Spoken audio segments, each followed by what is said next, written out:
Magandang hapon! Kumusta po? Narito po ulit ang update natin para sa lagay ng ating panahon ngayong hapon po ng October 28, 2023 na kung saan sa ngayon ay patuloy pa rin po natin na binabantayan ang LPA na nasa labas ng ating area of responsibility at gaya po ninyong napapansin ay kumakapal na po ang kaulapan nito. Posible yan napapasok sa ating area of responsibility at lalapit sa ating kalupaan sa susunod po ng mga araw.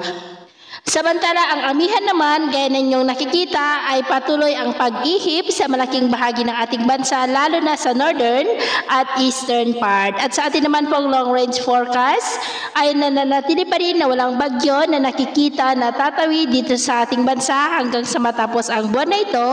Pero posible ang pamumuo ng mga sama ng panahon, lalo dyan sa silangan ng ating bansa sa may Pacific Ocean, sa unang linggo pa lang ng susunod po na buwan. At sa lagay ng ating panahon ngayon, generally fair weather sa malaking bahagi ng ating bansa maliban lamang sa mga tsansa ng maulap na kalangitan na may mga pulupulong pag-ulan sa ilang bahagi ng Ilocos Region, Cordillera, ilang bahagi ng Central Luzon, Mimaropa, Bicol Region, ilang bahagi ng Western Visayas, Bohol, Eastern Visayas, Zamboanga Peninsula, Sorsogon at ilang bahagi po ng Davao Region. At mamaya, posible pa rin ang mga isolated rains pero sa ilang mga lugar na lamang po, pero mag-ingat pa rin tayo dahil posible pa rin ang mga banta ng mga pagbaha at pagguho ng lupa.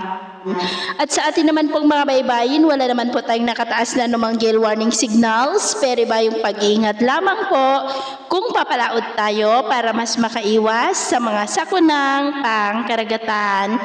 So, yun po ng latest update natin sa araw na ito. Ako po muli si James na nagsasabing sa kahit anong pagsubok po na darating sa ating buhay, huwag po tayong mawawalan ng pag-asa. Thank you and God bless!